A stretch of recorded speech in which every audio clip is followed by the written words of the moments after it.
Hi and welcome to Beyond the Racing Line, the Formula One podcast by fans, for fans. We've been to Austria for the weekend. I'll tell you what, it was an interesting old race, sprint race weekend. Beautiful surroundings. The weather was up and down, but probably the main talking topic of the event was track limits, and it was a track limit heavy race weekend, and we're going to get into all of those wonderful bits and pieces with Tristan Pocock. Hello, mate. Hello, mates. Welcome back. You beauty. A week off. I hate week offs. Oh, no, I was okay with it because I knew we were getting two. Well, I know we're getting two. Yeah, that's fair. But yeah. No, I just hate it, man. It would have been nice to have a double up going straight in. No, I didn't have anything to fill the void either. I think that was probably my main issue. Yeah. Doesn't how you do. Anyway. All the goodies. Good to be back. Good, lots to talk about. Lots and lots and lots. And just lots to talk about. There is. This is ridiculous. This is a stupid amount to talk about. Let's get into it then. Okay. We've got everything tonight, but starting with our opening question, as we always do. And this comes from Kingsley. He's now charging me mountain bike rides for these questions. Really? However, I How do you feel promised him about that? I promised him a ride. Yep. And then I couldn't make the time, and so he's like, "You owe me." But anyway, it's a two-part question. Is that going to impact our questions each week now? Possibly. So okay. It's good for the podcast, good for my fitness if I keep on going. That's very good. If you could have a celebrity or commentator calling an F1 race, who would it be? And then, so including a celebrity into the commentary team. Celebrity, yep. Okay. And then what sort of sporting event or sport or event would you like to see your favourite F1 presenter calling on? That one I don't really know much about. But it comes from watching Jeremy Clarkson getting Murray Walker to call a snooker match. It was a good laugh. He would choose Rob Warner calling a race, especially one with a bit of argy-bargy in it. I hope that helps. And he finishes with, "You owe me a ride." Now, Rob Warner is a downhill mountain bike race caller. I don't know who that is. I had to ask who that was. Yeah, cool. While I enjoy riding mountain bikes, I certainly don't watch a lot of racing in mountain biking. But he's famous for some pretty fun calls. Things like he's pulling harder than a bunch of Boy Scouts on a jamboree. Oh. A little bit different, but that was on the broadcast.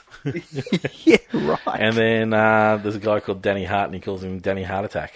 So I quite like it. I think we would like him. I had a little look. He sent me a link. I had a little look at some of his work, and it was good fun. Good. I like that. And I like the question too, because we saw the chef. Who's the angry chef? Sweary. Gordon Ramsay. God, I'm good with names on this podcast, aren't I? Yes. We saw Gordon Ramsay on the grid a few times now, and I am rapt to see Gordon Ramsay on the grid. Okay. Because he is a fair dinkum Formula One fan. He loves it. He's been there. I'm okay with that type of person. Yeah, and he's knowledgeable, and he has a good understanding of the sport.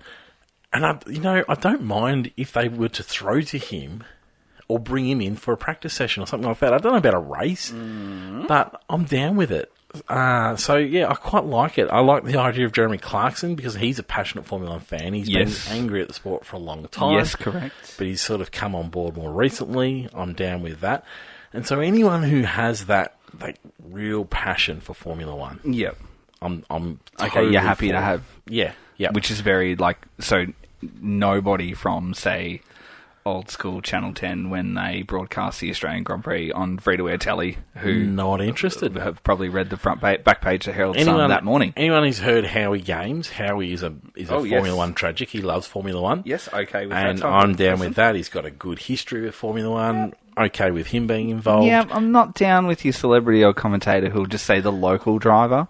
You know, like, I'm going for Dan this weekend. Good on you. Like, tell me something else about the sport other than that. Yep. So who is it? Who you bring into the frame for a weekend? Just a one-off weekend. Yeah, well, it could be a regular thing, depending on commentating, is it special comments? Could be anything. It's just one-off. Could be part of the presenting crew. All right, I'm going to go with a one-off, and I'm going to say I want Seb for special comments just for one weekend. Yeah, I don't think you quite hit the mark. Does that no? That's too obvious. Yeah, but I like that. That's okay. I would love for everyone would love. I don't think I have like a favourite commentator. Well, for me, I want to say Jeremy Clarkson. Yeah, okay. He's the man for the job. He calls it like it is. Yeah. Which is not necessarily Sky Sports' absolute. It's absolutely not. Yep. He calls it like it is. He doesn't pull punches.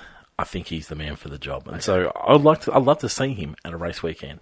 I mean, there'd have to be probably some language warnings. A lot of warnings pre-broadcast, wouldn't there? Yeah. For those Australian listeners, I know Jason Dunstall is actually a really big Formula One fan, and Brian Taylor is actually a big Formula One fan, but that means nothing to everyone around the world who is our main audience. So we'll now be Googling all those names as well. Yeah, there's probably no point to it. Right, there you go. Okay. Not bad. Not bad. Probably not my favourite opening question. All right, I got another one for you. Of the year. I got another one for you, because I did have one up my sleeve. Oh, good. We saw the Ashes. Ooh. Game 2 of the Ashes, and it got heated. It did get It was, so this was on while the race was on. For those people listening in America, the Ashes is a cricket game between Australia and England, which Australia, just for our English friends, are 2-0 up. Yeah, 2-0. That means we've won 2 games and you've won no games. Yeah, best of 5 series, so we're on the cusp. So we're pretty much ready to wrap it up. Don't want to crow too early. Nah, let's crow early. It's over. But things are looking good. But there was a very controversial moment in the Day 5 game. And it's funny, actually, because it's only really controversial between the absolute extremes of both sports. Yep. But what we saw was a player get run out when he probably wasn't going for a run, but he was certainly definitely was not going for a run. Definitely being far too dopey and just being too lackadaisy about the whole situation. Yep. Just be a bit of match awareness. Well and truly within the rules. Yep. However, some really particular English fans... / 90% of them? No, I honestly don't think it is. If you listen to all the cricketers... Well, I actually really liked the Sky, the ex-captains come out and said it's within the rules. So And they were like, no, it's fair enough. Yep. But on the day, the fans there didn't think it was within the... what they call the spirit of the game. Spirit of the game. I'm glad we don't have that term in Formula One. It's just what is that? It is. What is it? How do you measure the spirit? Because everyone's level of spirit is different, isn't it? Yeah. But so the coach and the captain all came out and said it wasn't within the spirit of the game the way this person went out. Oh, well. And that's just such a good way to drag up everybody's past histories of when certain things happen. Broad, who was the batsman who made the biggest, he's the bowler who made the biggest deal about it all. Yep. Was involved in a very, very poor spirit of the game moment before we had video replays. Yes, the coach who said he wouldn't have a beer with the team had done the exact same thing when a player went to celebrate 100 in a game. Yep. And so it was just one of those moments. But what my opening question is, my other opening question is, what's a moment in Formula One where it's not in the spirit of Formula One? Is there anything in Formula One where... because in cricket there's quite a few. There's one where you go to bowl it. Yeah. The batsman who's up the wrong end, or up the non-facing end, goes to run early and they hit the wickets and get him out. You know, you could just say just in general, probably not a moment, but you could just say the old school, early 90s sort of team orders. Like, that's not in the spirit. I like it. That's not in the spirit. Like your Barrichello, Schumacher type, situation. Even what, your Bottas and Hamilton in Russia, I'm pretty sure it was, where he was asked to move aside. Yep. That's probably instances like that, which I don't really feel that we have anymore. Yep. I think for a win, for a result, that's not in the spirit of racing. The thing about Formula One is that everything is so closely monitored and ruled now. Yeah, hence where because there used to be moving under braking, and that was the closest one I could think of is moving under braking, and that wasn't within the laws a couple of years ago. Yeah. It's now within the rules now that you can't be moving under braking. You can be penalised for it. Yep. But it was considered a big no-no. You shouldn't be moving under braking because that's the dangerous part. It puts the driver behind you in a tricky situation where they don't want to overtake you because they don't know what you're going to do. Yeah, fair enough. It wasn't in the spirit of the sport. Yeah, fair enough. But yeah, it's funny. So there's so many in cricket, but in Formula One they've sort of legislated everything out of it. And I honestly think that's the answer for cricket. Yep, that's fair enough. If it's in the rules, you should do it. Absolutely. It's it just removes all of that. Let's get in the race. Let's get in the race. Let's give it a race ranking. A race ranking, just beautiful spot. God, we love this spot. Very picturesque. Signed on till 2030. Thank goodness. Great news. Thank goodness. I'm down with that. Yeah, me too. Race ranking or weekend? It's got to be a weekend ranking. A weekend ranking. Well, for this one, it's I don't know. See, you're making life hard for me there. Let's go weekend ranking and race ranking. A weekend ranking of 7. 7. Mm-hmm. Just, I hate sprints. So 7. But then for a race ranking on Sunday... You don't hate sprints. You haven't liked it this year. I'll give you credit. You've been consistent with that this year. I didn't enjoy this week's either. I'm going to go on 9. What? Yeah, there's a lot going on, and I enjoyed all of it. And you know what? I think because I've watched it twice.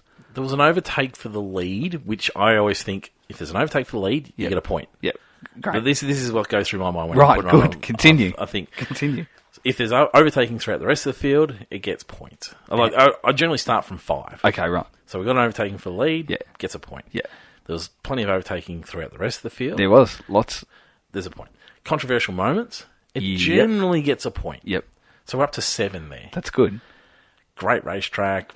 So there's a point? Well, nearly. Nearly? Well, sort of. I mean, there's something else has to happen. If there's lots of overtaking for the lead, then it gets an extra point. And then if it's like a last moment, massive move for the win, then it gets the 10. Okay. That's sort of how I work it through my mind. I'm interested to see how everyone else does this. Now, you can get bonus points. Oh, can you? If our man Ricardo wins. Well, that's like an Alonso win for you. Yeah, no, it's fair enough. Yep. Yeah, because you could have none of that. I would just give 10. Exactly, you could have none of those things and just be straight to Alonso. Yeah, correct. So if our man Ricardo has a win, you can add on a bonus point or just null and void everything, and so that's generally. So I'm thinking it's probably a 7.5. 7.5. Probably 7.5. Like, okay. I love the place. It's a good racetrack. It's got everything. We had plenty of overtakes. Lots of overtakes. And there's controversy. 20. Well, what was it? 1,200 alleged controversies. Yep, not alleged. Proven. I haven't. I've been looking for evidence of that because I didn't just want to throw 1,200 out just at willy-nilly for that. But I haven't found it. I'll find it though. I think they're talking throughout the whole race weekend with that number, but yeah. Yeah, absolutely. Absolutely whole race weekend. Yeah, I think 7.5 was a good, solid race. Very enjoyable. Does things like... Does the anthem get an extra bonus point? No, it won't give... that'd be a race weekend. Was it just not the best thing in the world? Yeah. Was it just... Yeah, you're cutting into Hero of the Hour. It was just... We're going early with Hero of the Hour. I know, but it was so good. How good was the intro? How do we bring that sort of anthem everywhere? It was like it was like a James Bond theme. When you hear an anthem like that... Not Saudis. You realise that Australia needs a better anthem, don't you? I'm not a big fan of our anthem. I don't know if we've said it before. No. It's not very patriotic of me to say, I know. I don't have any sort of care for it. That's the thing. Whereas but I don't hate it. You hear that. And that was 2 anthems. That was the Austrian anthem, then the Styrian anthem. Really? Yeah. Well, whatever one was first was the best. Well, they sort of roll beautifully into each other. I'll see if I can find it to play it. The man on the electric keys, the stand-up electric keys. You said you picked him out. He was my hero of the weekend. He just had a great time playing an anthem. You don't get that. I had a great time listening to it. You don't get that enough. It was. You don't see a guitar keyboard anymore. No, slung over a shoulder, and you don't see someone really, really enjoying playing an anthem. So it was wonderful. It was spectacular. So even that doesn't get an extra point. No, it doesn't get an extra point because it's not Formula One. Jeez. I'll give my points on Formula One. All right. It's just enjoyable. It gets Hero of the Hour. Absolutely. We'll come back to it. Let's see if we find it. Race review. How do you like the format of where... I know you don't like sprint races, right? Yes. I know you don't like sprint races. No, I know. Yep. But compare it to the old sprint race format. Okay, how do you feel about it? Right, just for those, because there are people who don't necessarily watch all of the Formula One, but listen to this. And we're 3 years into the sprint. I love those people. Yep. Now... So currently, where we're at is we've got a practice session, and then qualifying for the race is all happening on the Friday. Yep. The Saturday is sprint race day. So there's a quick qualifying session in the morning that goes for... It's not quite the same length of time, but it goes for nearly an hour. Yep. And then we've got the race, which is... They only sort of set aside half an hour for that, but it sort of generally goes for an hour. Yep. Well, I guess that's with everything else going on around it.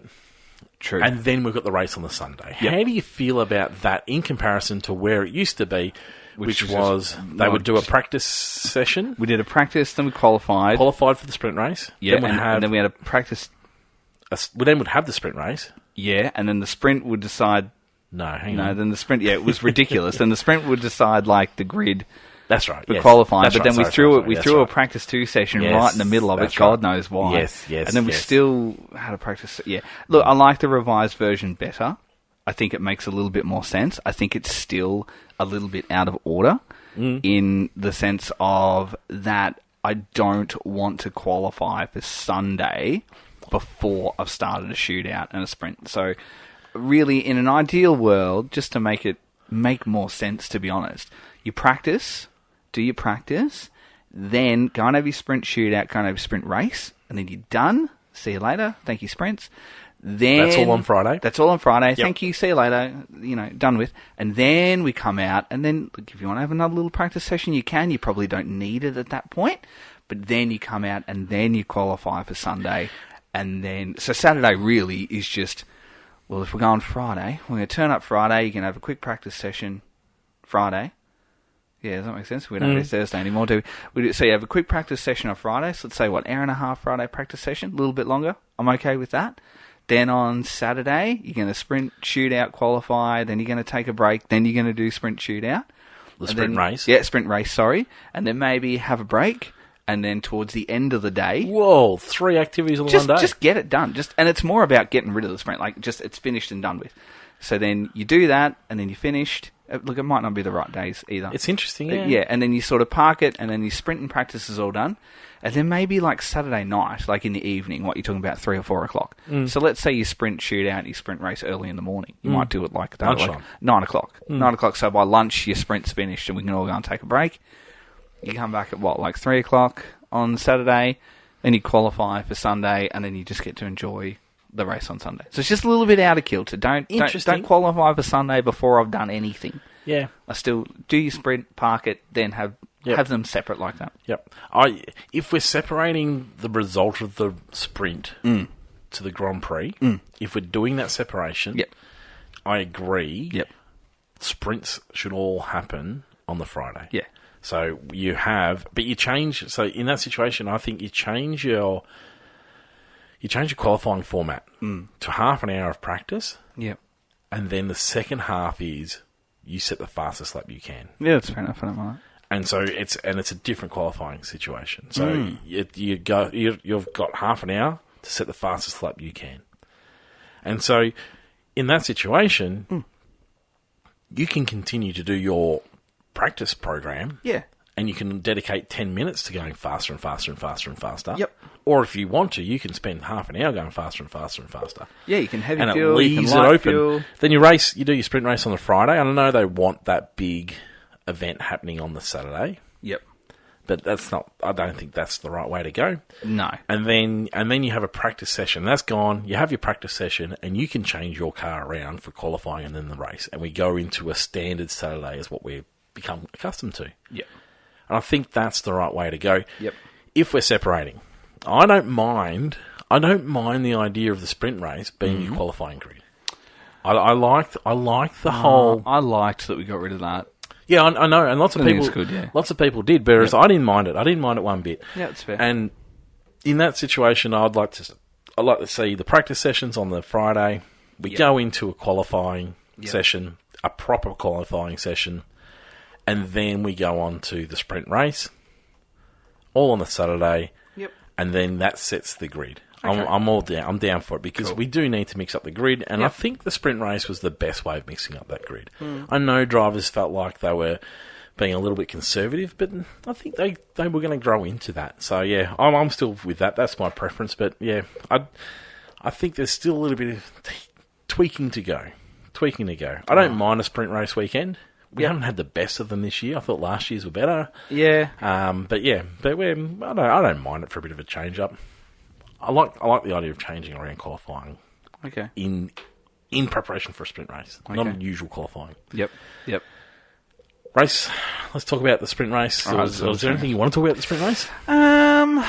It was wet. It was okay. Yep. Like, it was okay. Yep. It was hectic. It was hectic, and I think that's probably it. That was probably what really turned me off it a little bit more so than usual. It was hectic, and then it was done. And I'm like, And then again, that's your biggest problem. That's my biggest issue. Race, don't you? Is that we're starting and we're missing out on the things that I love about Sunday is that really gradual working into the strategy and that ebb and flow of tyre and who's managing and who's not and who's on the hunt for a podium and who's coming through the field and that's what that's what you don't get on the sprint is you start and then the field spreads out and you're like, right, who's ready for a charge? And then it's, well, no one is because the checkered flags come out. And I think, right, okay, is that it? Yep. So it just leaves me just wanting. Anyway, so it was good. It was all right. Enjoyed watching it. The changeable weather, changeable condition was good. Yeah, it helped it. It suffered very much from if we didn't have Max, would have a great championship. Yes. And that was suffered from that in this race as well. Yep. But that's just the situation at the moment. And again, if I'm turning up to work tomorrow and someone asks me, hey, what do you think of Austria? Am I starting my conversation with the sprint race? No, I'm not. I'm starting my conversation with Sunday's race. Yeah. So that's sort of the way I sort of think about it. So, and look, I know there's sprint fans out there. I think that's probably going to be my bugbear. It's just, it needs to be longer. Such a full weekend. It is, and it's hectic. It's funny. It's like Ted said on Saturday that it felt like he'd been there for 3 days already at the end of Saturday. And I can really understand that. It really would, being on the ground, there is so much to take in. There is, yeah. With all this extra action, it is fantastic. There is the whole idea that maybe too much of a good thing is going to kill off. Are we going too fast? Yeah. Are we doing too much? All of it? Yep. And I think if they want to do this on some weekends, I actually think they should be cutting back on some other weekends. Yeah, so that's fair. I think that might be. That's fair enough. That's fair enough. Yep. But yeah, so I don't think every race weekend needs to look the same. I think we can have a 2-day race weekend. Yep. And we think we can have sprint race weekends. Yep. And then we can have a traditional race weekend. Yep. I think all those things can make up a world championship. Are we still picking the wrong tracks for sprint? I don't mind that they're moving it around. So I like that we're moving around. We're trying to find some. I thought this one was okay. I thought this was okay too. But again, it was a lot of the sprint shootout was really affected by track limits, which I know we'll get onto shortly. Yep. But there was things like that, and I still, I do find that we're going to sprints to race weekends where overtaking is difficult. Yep. So to me, that makes no sense. If I'm trying to enhance action on track, then why am I not sprinting in locations where like we can do lots of overtaking? Brazil, which is a perfect location I think for I think traditionally there's been a fair bit of overtaking here. We saw a DRS train form very quickly in both races. We did, but I think that's because we had personnel out of position. Yes. Which I know, again, adds to that. Really exciting. Anyway. Yeah. Anyway. It'll be one. I don't think it's going away anytime soon. I don't think it's going away. I've accepted it's part of the format, and I'm absolutely happy to watch it because all racing is great racing. Yep. But is it the best of Formula One? No.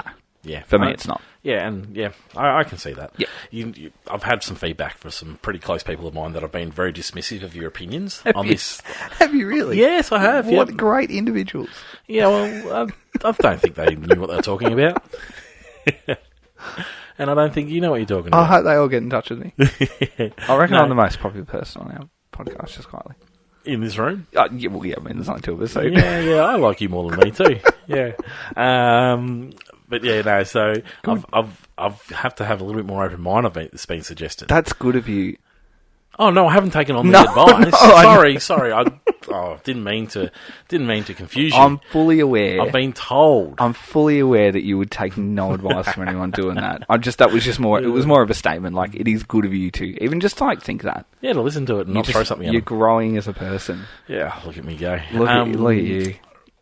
Let's talk track limits. It's been brought up. Okay, let's talk track limits. Thoughts. I want to hear your thoughts. I'm fairly solid on my thoughts at the moment. I want to hear what you've got to say. I reckon I could probably guess what your thoughts are. First of all, what do you reckon my thoughts would be? Your thoughts are going to be probably similar to mine this week, actually. But my thoughts are that you should not be complaining as a driver, and you should not be complaining as a team boss. And to be quite honest, the boundary line's there, for a better word, and the likes of Max Verstappen was able to keep within the boundary, and Fernando Alonso was able to keep within the boundary more often than not. Max did some complaining early in the weekend. Max did a little bit complaining, but as a general overall, Max held within the limits. Yep. Yeah, and I thought, a penalty. No, Checo eventually got there, No, he got a penalty. Yeah, well, yeah, but like event from his sprint shootouts where he was getting times deleted left, right, and centre. Like he worked his way into it. But then you had Fernando. I don't think Fernando had a single time deleted.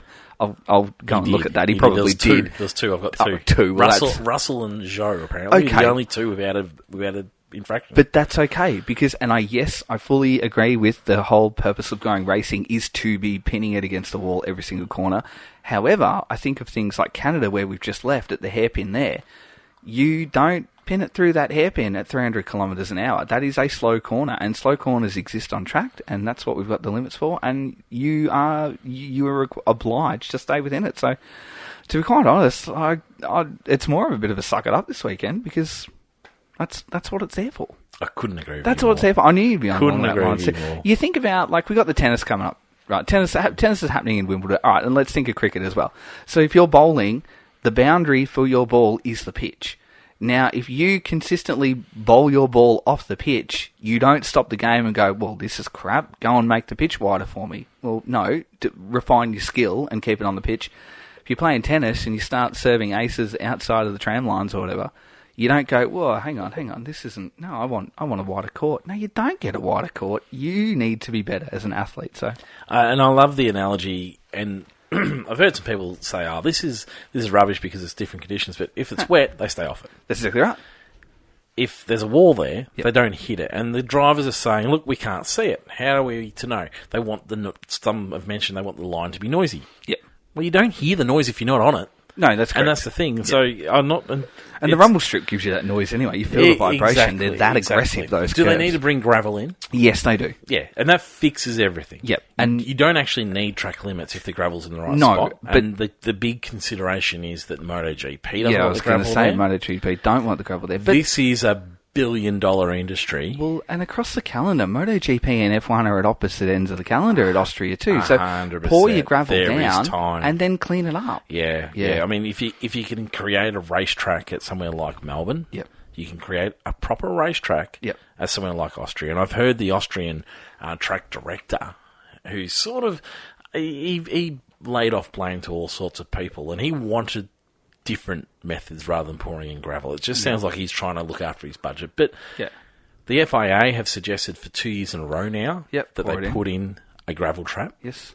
And that's going to fix everything, and I couldn't agree more. I hope think that is the answer for this, particularly this place, because this isn't the first that's happened here. No, not at all. And to be quite honest, while you're at it with the gravel, I think you probably need to adjust the entry to pit lane too. Oh, absolutely. And that is on them. Yeah, that absolutely. is definitely on them. I hope that the new contract where we're staying till 2030, I hope Formula One and the FIA was smart enough to put something like that, absolutely, like a condition or an allowance in it. Absolutely. We'll extend you to 2030 but on you the need proviso that you put gravel in. And if you don't put gravel in, we'll go elsewhere. Yeah, that pit entry is dangerous. Yeah. And it can be fixed. And that's the thing about it. It's expensive. Don't get me wrong. It's expensive, but it can be fixed. I actually think that's probably the easiest fix because the white line, as you come around that last corner, you've got that sort of small mini straight, and you actually need to just extend the white line around the corner along the straight, and you come in. And you're on the straight, or you're not allowed to cross that white line if you're not on a pit. No, well that's right. So you come out of the S bends because you're taking a right hander. You're taking a right hander onto that sort of straight section. It's not hugely long, but you take the right hander because you're at the apex, and then you continue. On that trajectory through into the pit lane, and then the rest coming out through that right hander S bend can continue on their way. I think that's the easiest fix, and you know what? That saves you laying down tarmac and stuff. Can of paint will fix that. From Bunnings. Yeah. So no, that's an easy fix.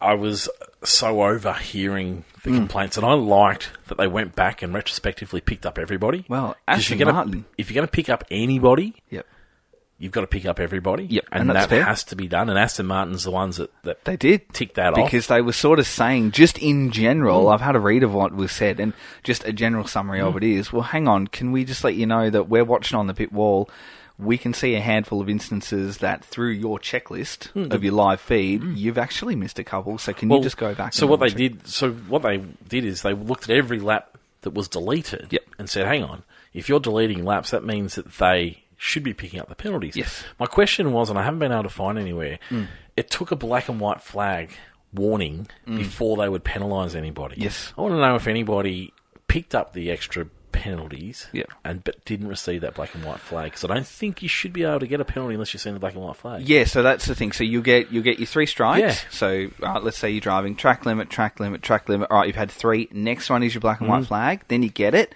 But then what you do once you get your black and white flag is you've got your penalty. So what is it? It works out to be 5. 5 so seconds. warning, warning, Yep. warning, black and white flag, penalty. Yep. And then from there, it's reset. So then it's warning, warning, warning. No. From what I've had a look at. Yeah, reset, because then you don't go and get... Because then it's just...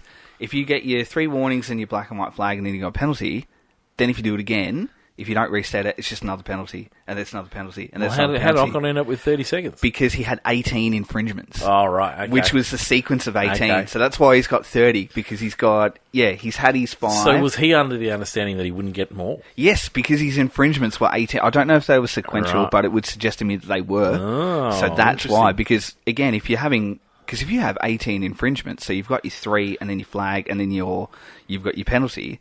So there's your 5. So then you go on, 5, 10, 15, 20, 25, 30. You're nearly 4 laps down by come to it. So it's a full reset, and that's in order to stop a ridiculous sequence. But anyway, so yes, gravel fixes it all. And look, I can sympathise a little bit with the drivers in Not being able terms to of see it. not being able to see it. But And you know where it is. You know where it is. I don't know what you can do about that. Whether or not you put a marker or something like that. But again, it's easy. You give them 5 seconds penalty. You're good at doing that anyway when you're going around. I mean, I know when I play my sim racing games that if there's no marker there, you can generally tell by a shadow of a tree or they understand something like that. Around about where it is. Yep. And that's the thing. Yep. But yeah, one suggestion's been for this in the past. I don't know if we've ever discussed it. Is to have an automatic power reduction of your car.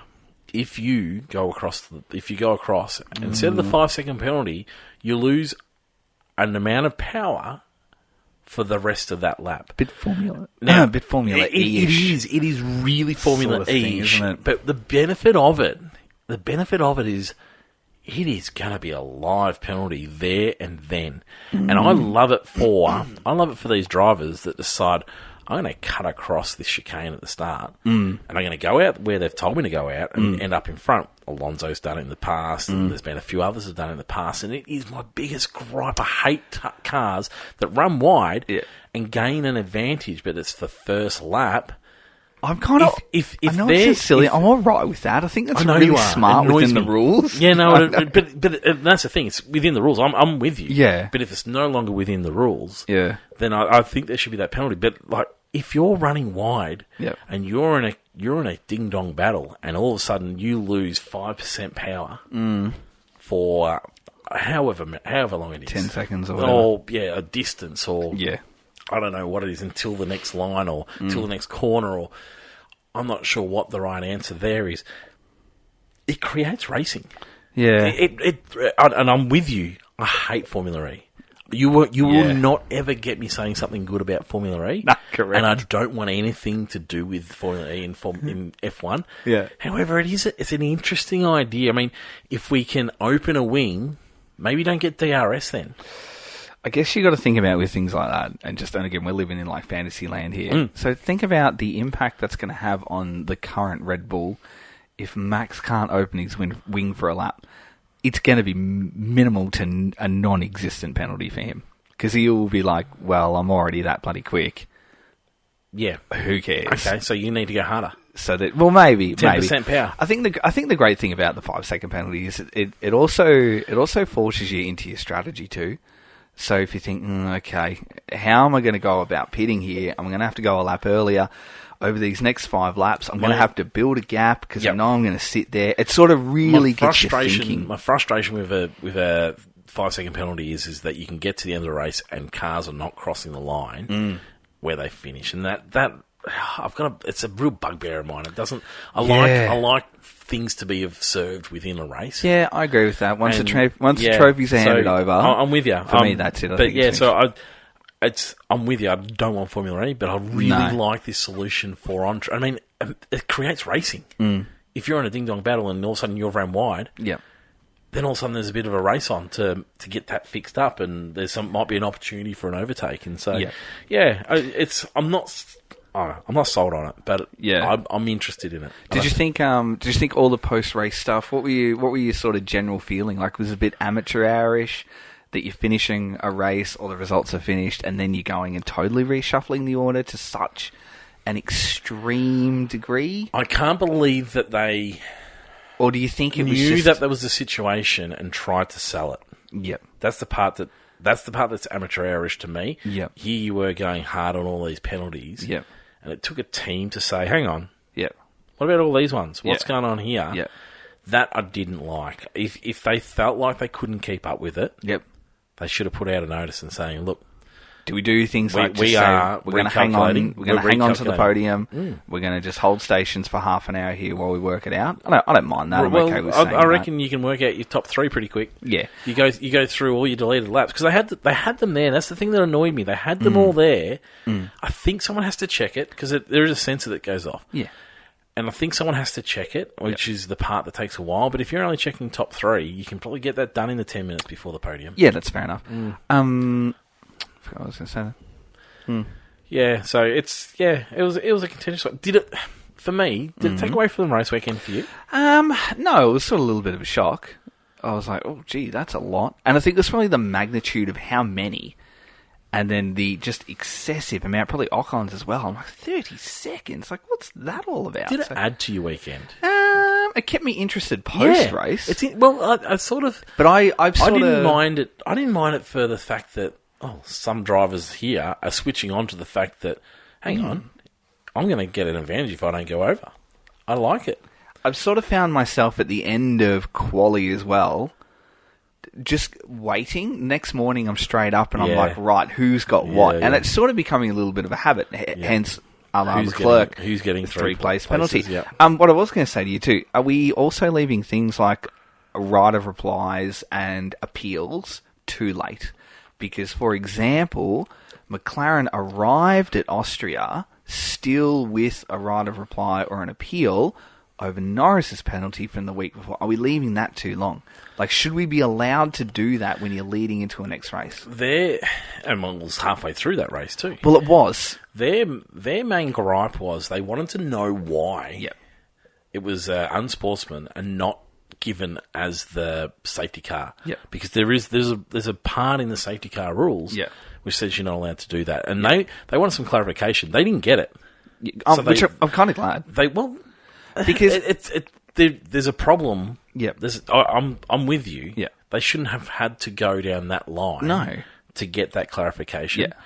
They should be able to go and see the FIA and the stewards and say, look, we need some clarification on this. What's going on? Yeah. And I find it really weird that they think that that's not an opportunity. So Aston Martin were in on that meeting. Yep. Red Bull were in on that meeting. Williams had to be there because it was going to affect Williams as well. Yes, yep. But then there was some other team principals that were there out of interest for, hang on, let's see what they've got to say about this because this is a good point. Yep.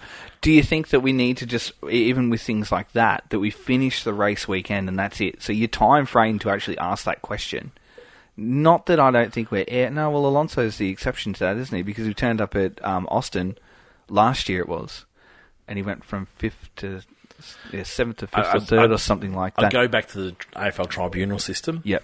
By Tuesday night, we've got results. Yeah, I don't think we should be going into the next weekend with appeals and then happening. If you're appealing what's happening on the Tuesday night, that gets resolved by Thursday. Yeah. And Before, I think that's where we need to be. I think so too. I find it weird that there is no course for making all these things happen. Nah, I'd like to see. I know that they want to up. get stewards in the room, but Zoom's pretty capable. Yeah. Zoom's pretty capable these days. I think phones surely we've learned that we can do it that way. And if you're desperate to have people on the ground in Paris, you send a team representative in. I don't know that you necessarily need the absolute main guns. Fair enough. Yep, fair enough. Max, he is Seb. Yep. Lewis. Yep. Michael's hard for us because while we love Formula One at that point, we're very young. I'm not sure we really knew what was going just on. Enjoyed it. Yep. Seb. Yep. Lewis. Yep. Max. Yep. These guys have all had periods of time where they are well and truly on top of their machinery. Is Max, though, the most on top of this machine? It is just a match made in heaven. I mean, this racetrack made it even more Max because he loves his joint. It's Red Bull heaven. Is this the? I don't know. I don't know the that best I could. we've ever seen. I don't think I could separate any of them. I think for me, they're just. It's just you get drivers in periods of time that are across the history of the sport so suited that to they their are car. so in sync with what they're driving. It's just I don't think you could say that one is more in sync than the other. I really don't. It's just, It's so representative of what we saw with Lewis and Seb, though, isn't it? It is, absolutely. Just those periods of time. Oh, where Seb's something a bit different. I think Seb sort of battled. Seb. It felt like Seb battled. I feel like Seb worked for it. Whereas this is effortless.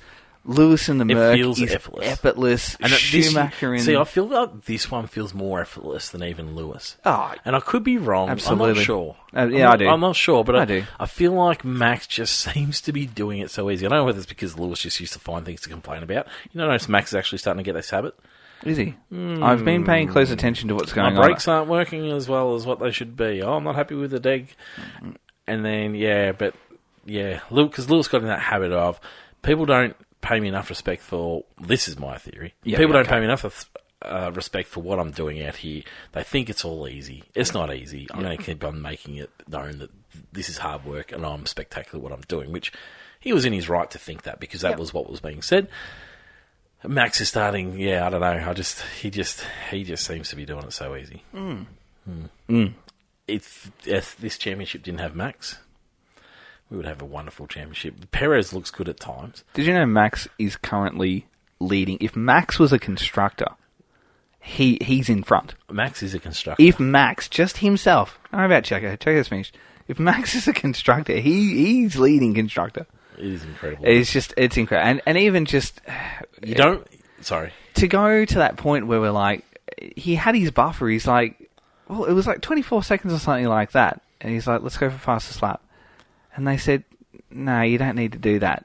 But then he's got the space and time around him. We talk about, the great drivers that have that ability to watch the screens. Yeah, to look at what's going on. And like Alonso has been talked about a lot this season too, to sort of look and have that little spare capacity to think about what's going on. He's got the time and space around him to do that. So I don't see that as something while doing 300 really glamorous about Max because he's a half a minute down the road, so there's minimal pressure. But for him to turn around and be like, no, well, pit takes 24, 20. I'm ahead. Yeah, I'm pretty okay. Why don't we just come in? And then there was they didn't want it because Perez had it. It was a real lull. Yeah. And and the next minute you just see a box. And you see Max get on the radio, box. Yeah. I love that. I was like, hang on.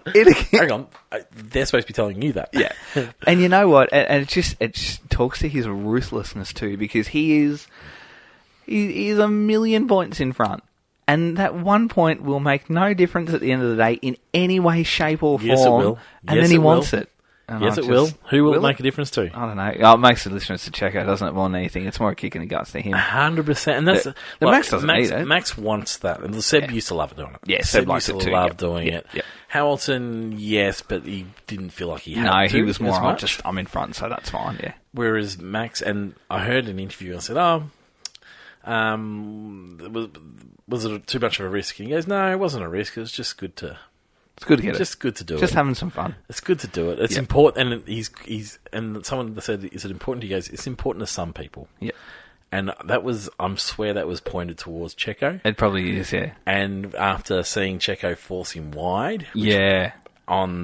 On the start of the sprint race, and then the near altercations. Yep. I thought it was just you just remember. Yep, you just remember. You remember who's running this team. And it was spectacular to watch, and you can get too frustrated. And I'm the most frustrated there is about how well Max is doing. Really? I'm just enjoying it at the moment. But that's the thing. I just want to make sure that I enjoy what he's bringing to the sport, how great he is, and just be in awe of this athlete. And I eventually got there with Lewis. Yep. When Lewis is there, I just love that he could pull off certain things. And here he had to work for it. The strategy went out the window a little bit for him because they didn't pit when it was probably ideal. They made a mistake there. But the benefit of being Max Verstappen and Max Verstappen's race engineer is he is so fast, it doesn't really matter. They could have done an extra pit stop and he still could have won it. Ask me in 5 years' time if we're up to Max with his 7th world title, totally unopposed. Yeah, I'll be sick of it. Anyway. Next year. Yeah. Next year. But yeah, so no, it's spectacular. Checo, it felt like he was having the weekend that Checo was pretty much having in the last sort of 3 or 4 weekends. Yeah, look, he did it, sort of, to his credit, he did get those laps in, and he was sitting second for most of those sessions. But To the other side of it, they were all deleted, and he went out of bounds. So find a banker lap. Yeah, he was talking about a banker lap with a minute and a half to go. No, you don't do banker laps with a minute and a half. No, you don't. That's the be all and end all. So no, it was piss poor. Piss poor. He's in the fastest car, and then he managed to bring it home in third, which is all right. I said we talked about this last week. It's got to be second or third minimum. It's all right. It can't be any further. Yeah. It's all right, but when you look at how much faster he was than everybody else, other than Max, it was a bit poor. And once again, it wasn't the greatest weekend. He ain't getting sacked this year. He ain't getting sacked this year. He's in second position. You can't sack second position this year, but his drive next year is up for grabs. I'm absolutely certain of it. Really? They're not a happy team within that space. I don't think he's bringing anything great. What they need is somebody who's as consistent as he is to take that next seat. If they think that Dan can do it, I can guarantee Dan's going to get the job. Fernando's only 17 points behind him. Oh, I understand that, but he's still in second place in the fastest car. Yeah. Fernando's not getting faster at the moment. They're going to continue to push on. Maybe. Yeah. Maybe. The dream's over. Maybe. Sorry. Maybe. The dream's over. Maybe. Leclerc. So we've talked about Max and Checo. Leclerc. Strong weekend. Nice to see him. Yeah, strong in parts. I wouldn't say consistently strong, because if you're looking at practice, for example, was in a world of pain. And I think he was 17th at one stage. So I had a real close eye on Lewis and what he was doing on the hards. Yeah. Now, my theory from many, many years ago, for those that are old school listeners, is the Merc doesn't work in the heat, which I kind of still believe that theory. It doesn't work in the heat because it rose on the weekend and it went backwards a little bit more. You wouldn't know with this Merc because it's so inconsistent. No, but one's in pass. When it's got hot, it's not worked. So for me, the Ferrari doesn't work on the hard tyre. This is my theory with the Ferrari now. So when I was watching practice, Leclerc was really struggling, but what they were doing is they were doing the hard tyre running. And he was right down in 17th. So there were aspects across the weekend that were really, really poor. However, there were moments that were really, really good. They were hard tyre running because they knew that it was going to be important for them. But they're no good on it. And that's when when you sort of look at the two options for the strategies that we had on Sunday, where you go medium, hard, medium, or you could do vice versa, say, 2 mediums and a hard and 2 mediums. I think they wanted to, you're right, and to get as much data out of it as they possibly could. But again, the Ferrari doesn't work on the on the hard tyre at all. So if you're watching race weekends, if you're a betting man, Did Ferrari miss an opportunity to split strategy like Sainz wanted to? One come in, Leclerc comes in for the early pit stop, Sainz stays out. Yeah, I guess probably yes and no. It sort of worked from what they went with because it meant that Max had to go around. Yeah, and had to go around Sainz. I think the challenge is the distance of the track. Now, come to Silverstone, and you've got, ask me that question next week when we're recording. Yeah, it's probably, they do. Yep. But being that you're only just on, it's a pretty short lap, you're just over a minute, you probably don't have the time to make that strategy work across a race weekend distance or, to have that really effective move through the grid, especially in a short period like the VSC. VSC comes out, it flicked off pretty quickly. Well, this one actually hung around for a bit. But it did, and you had your front runners come in, and then suddenly Aston Martin got caught out horribly with that, which we'll get on to them shortly. I think they're the ones that probably missed it. Yep. But I think just the distance of the lap, probably here. But, next week. Ask me that question next week, and we'll see what happens. Sainz a better weekend? Ooh, better weekend. Race result wasn't. Qualifying was Herculean. Really was. Yep. Really. Oh, look, for anyone to come out and just to go, oh my God, I have got a minute. I don't get to warm up here. And the team wanted him to warm up too. The thing I like about Sainz is he is absolutely happy to Make his pull call. them up and make their call and stick to it and go, no way, I'm not doing this. And it's a little bit of Lewis-esque with some of the things that Lewis does in the car, where he's like, no, you know what, this is working, and we're sticking with it. And I think that's one thing that Charles doesn't do. Charles will just, all right, are we coming in? Yes, we're coming in. I don't want to. Too bad we're coming in. All right, that's fine, whatever. Whereas Sainz will absolutely go, no way, this is not happening. Well, so he didn't in the race, and he wanted to, but... That's right. But in quali, they said, we want to warm up, and he's like, stuff, I have not got time for a warm up. We're going for it. And the finish, was he quickest or second quickest? I think he topped the time sheet, which was awesome. So that was great. I tell you what I didn't like about Sainz this weekend. I'm just going to throw it straight out there. The complaints about intimidation from Checo. What was that? What was that? I think it was pathetic. There's been two explanations thrown to me, and lost in translation was one of them. Nah. And is intimidation mean there's something slightly different? I don't think so. Spanish? And then the other one was I'm going to find out. He felt like he was driving at him a bit, which I didn't really see that evidence. But it sort of felt like he was sort of not ramming him, but almost acting like he was ramming him. And there was a bit of movement, but there wasn't a lot. But it was a weird comment. It's borderline the exact same word in Spanish. Yeah, but it's more about the meaning. So, it still means the same. Yeah. No, well, but sometimes they use in different languages. They use it as for a different meaning. Like it might get used in a different way sometimes. But it was a weird one. I'm going down the path that no, it wasn't lost in translation. And I'll tell you what, I just honestly, I know it's harsh, but I thought it was pathetic. It reminded me of the Albon when he was throwing out like, "Oh, they're racing me so hard." Just remind yourself where you are. Top 20. Like, it's not a tea party here. Mm-hmm. Yeah, jeez. It was a weird one. I think it's probably it's just the one thing that turns me off Sainz is just the complaints and just the way he complains about it. And he's obviously an emotional driver. I think that's good. But yeah, geez, man, just check where you are really quickly. He's needed a better weekend. He showed signs of a better weekend. He has showed signs of a better weekend. Yeah, I'm with you. Yep. It was a little letdown. It was a little bit sooky. I'm excited about this one. Okay. Lando Norris in that McLaren. Oh, now I said Piastri, didn't I, for a top 10? Yes. Wednesday. Yes. And then you said, no, he doesn't get the upgrades, which upset me hugely. Yeah. Lando is spectacular around the Red Bull ring. Just in general. I was going to say, he's good around there. This is a Lando track. This is a Lando track. Yep, absolutely, it is. It is a Lando track.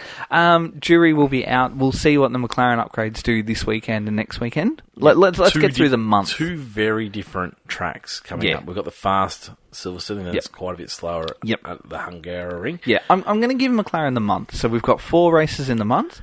I'm going to give them to the end of the month before I say, right, yes, you fixed it, or no, it's just all smoke and mirrors. So at the moment, tick, tick, tick. It's a 90% error upgrade. 90%. We're at 50% now. I don't really get how they work out these percentages. No. I'm just assuming that they're just going off body parts and calculating how many body parts they've replaced. Next one, and then they're adding the extra 25%. Is this another great example of the new rules and regulations working well? Where you've got a team that has struggled, missed the mark in the first few rounds. I pinned them as dead last. Missed the mark in the first few rounds, had a restructure. We've sort of starting to get mid-season-ish, and they've got the wind tunnel time, they've got the development time, and suddenly they've nearly got a podium mid-season. And there's a worry that they're now faster than the Alpine. This is just a good example. I think this is a great example that the regulations are working. Oh, yeah. Yep. Yeah, look, I tend to agree with you. It is if it's true, and I'm with you. Yep. It was a remarkable turnaround this weekend. I don't know that we'll quite see the same at Silverstone, but as long as we're in the top 10, I think that's okay. If we're fighting against Alpine, Aston Martin, Mercedes, I think that's okay. But yeah, it's for a McLaren team to nail something like this. I want to know how it drives. And the distance between Oscar and Lando was phenomenal. So we'll have a look at what that looks like, because Oscar will get the parts in Silverstone, because he was running... Oscar had the incident with his front wing and all sorts of things. He didn't have a race to remember. No. It's sort of fine, because he couldn't really have a good race. But that feels like they switched off from that package. But that's okay, because he knows it's not coming. His job was just to drive it around for a bit, and that's it. But he would have been knowing full well, I'm not going to have this car in 5 days' time, which is great. So we'll wait and see how we go. But yeah, I'll give them the month. Yeah, give but them the month, I'm pleased to see that they can make such improvements because I have had my worries about that team. I want to know how it drives. So it's all well and good to be fast with Lando. Yep. Can it be fast for anybody else? Yep. If it's not, it's going to be very track dependent. I've been trolling through the pictures of the side pods too, just trying to understand the different shape and the way they've gone. So while we're starting to see a lot of Red Bulls, inadvertent commas, on the actual grid, there's little nuances and little differences between all of them, which are quite like. This is quite rounded. It's quite rounded in the side pod, where they were trying to compare it to the Aston Martin, but the Aston Martin is very flushed along the side. It's very straight. So really quickly, what do you think of the new livery for Silverstone? I was going to do all the news. Oh, were you? Okay. Oh, sorry. Because I am bloody excited about that thing. We'll talk about it. All right. Let's not get there. All right, let's not get there. Oh, it is cool. Don't talk about it. Fernando Alonso and Lance Stroll. Fernando was in 5th. Oh, sorry. And Lando was was the first of our drivers to move up because of the post-race penalties. Yep. Alonso was also in that position. Yep. Beneficiary of. Yeah. Yeah. Stroll. Sorry. Fernando. Yeah, a bit of a race weekend to forget for Aston Martin. I think they missed a trick. I think they're the ones that got caught out with the VSC. They panicked and needed to react because Fernando started on the hard tyre. And he reacted. And then he reacted. And then they pitted. So I think it was just, again, I put it down to, at the moment, a lack of experience in those situations. You know, we say if that was Ferrari, we'd be jumping up and down. Yes, fair enough, but Ferrari are used to running up the front when things like this are happening, so they've got the experience doing that. So a little bit of learning curve still for Aston while this is happening. But again, if you're on the hards, those hards are going to last another 20 laps. Other than McLaren getting in front of them, I don't think they would have been overly disappointed with the race weekend. I don't think so. He was only, I think, about 3 seconds off Lando in the end. Yeah, 4 seconds off Lando. It's still thereabouts. 15 off Sergio. It's thereabouts. It's probably one of those tracks that didn't suit them. They've got upgrades coming. And I think they're starting to work towards this straight line speed as well. So I look at a track like this, a little bit track specific, little bit of lack of experience when you're at the pointy end of the grid, and just didn't quite nail it this weekend. But still, it's probably the first time you can say it about Fernando this year. Probably could. It's probably the weekend. Yes, it's probably the weekend that you've sort of gone, ugh, we missed this one. Yep. Stroll out-qualified his teammate, had a pretty decent race. Got screwed over with the virtual safety car. Yeah, massively. As soon as he came in, it ended. So again, I can't really put it down to him with that one. It's just it was part of their weekend. Yep. You know, 10 seconds earlier and he's out and he wins, and he's the big gainer up the field. I was trying to work out without going back. Yep. Had Fernando got him before that situation? Yes, he was already in and out. So yeah, and that's what really left me questioning him, going, "What are you doing coming in and out?" So he was in. They didn't try and double stack. They had the space there too. Yep. Gee, the race was on between them at the end of it, wasn't it? They were really, really there, and I think Lance came over the radio saying, you know, let's just tell Fernando. Sprint race. Is it the sprint or was it the end? No, this is the sprint. It was right at the end saying, hey, let's not fight each other. We've got our points, but I'll tell you what, Fernando was there and he's like, I've got you. Yeah. I've got you. And look, whether or not he was going to get past him or not, you know, a point here or there is probably not going to make a huge amount of difference. He was going to get him. But I think a part of me was just watching on there thinking, he was hanging behind him, probably playing the team game, going, all right, mate, I'm not going to overtake you, but I'm going to stick right on the back of you to let you know that if I want to get you, I can, but I'm just going to do the right thing and sit here with you. George and Lewis. Again, mixed weekends. George, really, really poor start to the weekend, finished probably stronger. I think Lewis started better and probably finished worse off. Had a front wing adjustment, which he was not happy with, complained that he couldn't turn the car in turn 10 as well. So, yeah, not quite sure, but he did a lot of hard running, which I thought was really, really good. Their long run pace looked very, very good on Friday. He caught a little bit of the English whinging. This is anti-English today, and that certainly isn't the case. I actually think of you as my second home. Love England, but he was into the whingies again this week. Tell you what I didn't like. Took Toto Wolff to come and tell him to shut up. Yeah. I know it's bad. Drive the car. And you know what? It kind of kicked off at the start of the race weekend too, didn't it? Yep. Saying that we want to start on August 1st to develop next year's cars. But what is that? Like, what is that all about? And I think it makes it worse. When he says things like that, it makes it worse because we've watched him for near on a decade dominate the sport. And everything's great. And that's probably just his knock, is when it's not quite going his way, it just... And if it's someone like... Let's say it's Leclerc saying that. You're okay with it, because he's going through the pain at the moment, and he hasn't dominated for nearly 10 years. But when you've got titles that you just turn up on round one and you're already got a spot ready to go for your world championship, and you know that you're just going to pick it up. You got to beat your team, mate. It's kind of like a lay-by, isn't it? You just sort of, I'm going to order my world title and I'll pick it up in 20 weeks' time. Yep. To come out and say that you want development to start for next year in August 1, and I think everyone should have an even playing field. I get he's probably towing the team line, but it just leaves... No, he wasn't, because Toto was annoyed at it. It just leaves a sour taste in your mouth when he says it. There's a different car turning up next weekend. Yeah. And they've made a step forward. This track didn't suit them one bit. Yeah. It wasn't good at this track. It was fairly obvious in terms of where they were. But there's a major upgrade coming next weekend. Yep. They know it's going to be a different car there. Yep. It did. I thought Max's response was brilliant, where he said literally that. The reporter was running through it all with him, and his first response was, "Wow, you didn't hear that when he was winning titles, did you?" Yep. Which is absolutely fair and nailed it. Yep. In every way, shape, and form. So yeah, I just again, as I said, it leaves a real sour taste in your mouth when he's saying things like that. Yep. Alpine. Gasly was in 10th, Ocon in 14th. Ocon not helped by his 30-second penalty at the end. Oh, good. Oh, pretty impressive. Jeepers. Did you see Alpine's social media post that went up? It was of Ocon well beyond the actual, bounds of the track limits. Wow. And then the comment, the caption was fixed it, and then they photoshopped him within track limits. I like that. No, I thought it was I'm just that's the most At least they're making a joke about it. Yeah, it's sort of like a grandpa joke, wasn't it? I didn't like it. I was like, nah. Yeah, it was sort of that, yep. It was a bit of that weekend for him. Yep. Albon was probably unlucky not to get his point. He was. Very Albon-like. Yes, very unlucky, but gee, that Williams has got straight line speed in hand over fist, doesn't it? Yep. It is going to be dangerous at Monza. It is going to be dangerous at Spa. It is going to be dangerous at high speed tracks, and they are going to hold people up, and they're going to get some good points coming. I want to ask a question. Did Nick de Vries have a better weekend? Good question. No. No, what? No. People were talking him up. I was like, "You're really?" I don't know about that. No. Like, Yuki Tsunoda didn't have a good weekend. Yep. But I'm not sure Nick de Vries, just because he was ahead of him, actually did have a good weekend. I think everyone's only finished ahead of K-Mag and Yuki and Hulk DNF'd.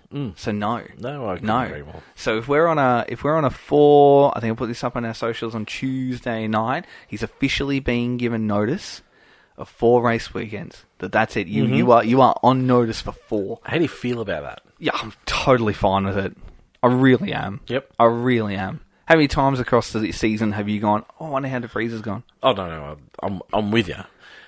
Publicly, is it right to do it publicly? Yes. Yep. Well, they've done it. They've done it in the past. They've done it before. Yeah. They've done it before. They've done it with Albon. They've done it with Gasly. Kvyat. They've done it with Kvyat as well. Yeah, I don't know if they've ever named it, though.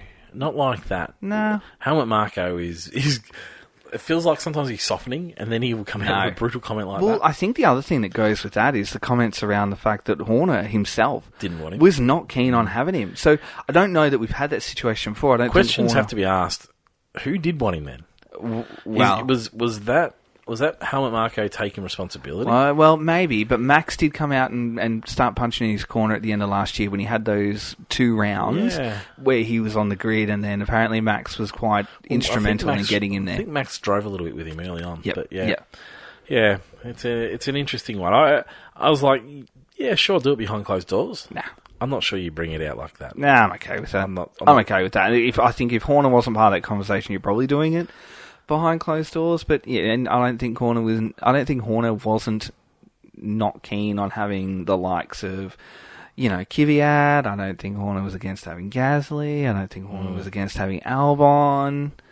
You never hear them come out and be like, yeah, he's working there, he's getting there, which you heard from the others. Like, you heard Red Bull come out and say, yeah, you guys are working, we can see what they're trying to do, we know what he's overdriving, he's doing that. It's just radio silence when it comes to de Vries. Okay. So yes. All signs, 3, 2, and 1. That's awesome. Good. 3, 2, and 1. I'm gonna give 3 to Leclerc this weekend. I just thought I know I said it was on and off, but when it was on, it was good. And it was just nice to see him up in second. I think he deserves it and needed a bit of reward for effort. Okay. I really like Leclerc. I really do. Does Ferrari turn a corner? No. A little corner? No. I think they turn a little corner. No, I don't. I think they're just developing that understanding of the car. We sort of skip through the team or car. I think there's that understanding of the car starting to come along a little bit, and I think that's helping them. You know what my theory is? I think the car was there, and they had it, and they didn't understand and they it. dropped the ball, and now they're developing it, and they've taken Yeah. a step backwards. And I don't think that needs to be developed at all in the direction that they've gone, because I think they had it. Like, they dropped that championship. Oh, couldn't through agree. stupidity. Couldn't agree more, but it's very different from then. Yeah. Very different from then. I think what they had was working. It turned up in Barcelona last year, the fastest thing on wheels. Well, yeah, it's still nearly that in qualifying. It's just race pace. I think don't know. I think that's the case. I think they'll never know what they had, because they had something that I think could very well have been. Anyway, doing good things. 3 to Leclerc you got? 3 Leclerc, I'm going to give 2 to Lando. Yep. Very, very good. Very, very good in the McLaren. His track did a really great job. Very happy with everything he did across the race weekend. Really, really, really, really good showing. Again, we'll give it a month and see how we go. Yep. And then I'm going to give 1 to Lewis, because I thought his just general race weekend was quite good. And I know he had his issues as well. Spent the whole time with his just front canning wing. him. Yeah, canning him for his attitude. But I think across the race weekend, I think he drove pretty well in what is really, for this weekend, a garbage. This will get my fans up and about, won't it? Your fans. Even though George beat him in the same car. By about half a second. So surely George gets the point? No.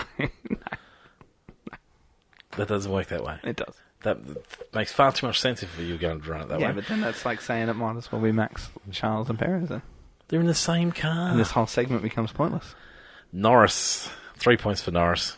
Great race weekend. It's nice to see McLaren back. I'm hopeful. I'm hopeful for our man. Yeah. 2 points. I'm going to go to Max. But Max finished ahead of Lando. Yeah, but different car. Did you see what did there? Different car, dopey. Just understand, they were in the same car, and the one that beat the other one didn't get the point. I know. Yeah, so 2 points to Max.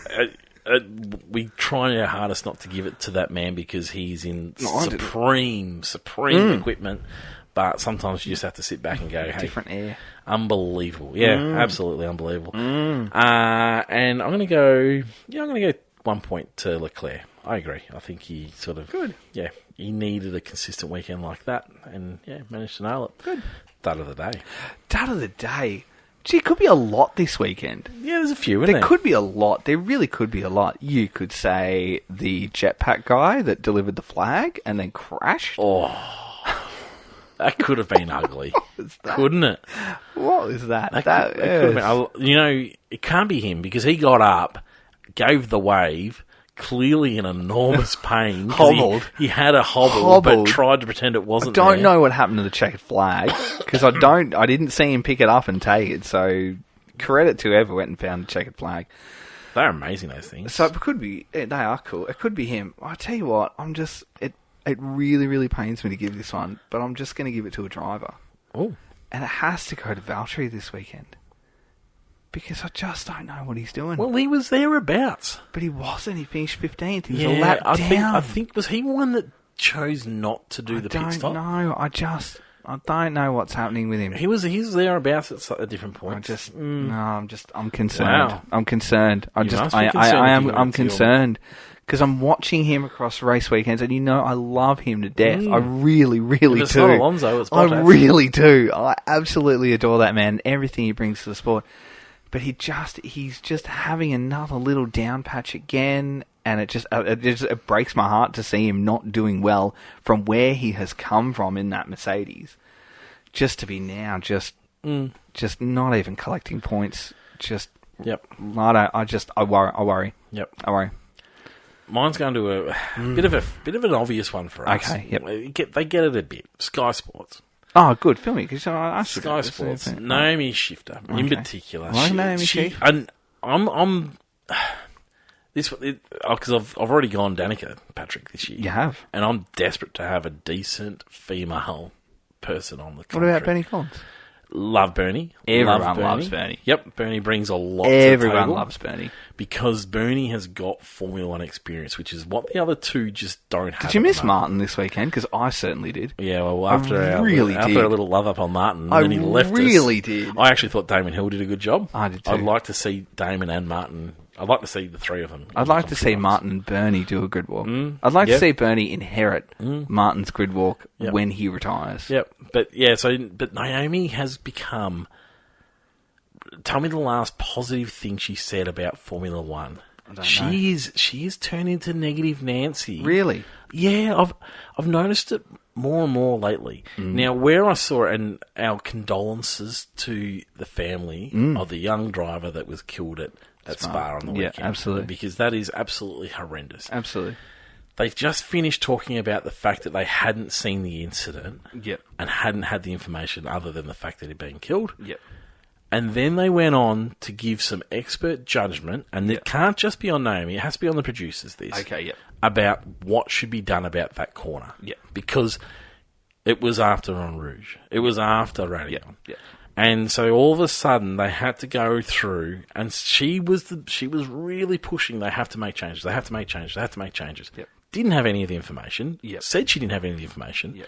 Turns out it was a long way down the straight later on. Yep. Turns out there was far too much spray for anyone to see. It was. I've seen YouTube footage of it. It wasn't about the track in this situation. It wasn't about the corners in this situation. But you're making these major statements about a really sensitive issue. Yep. Just focus on the fact that racing is really dangerous. Yep.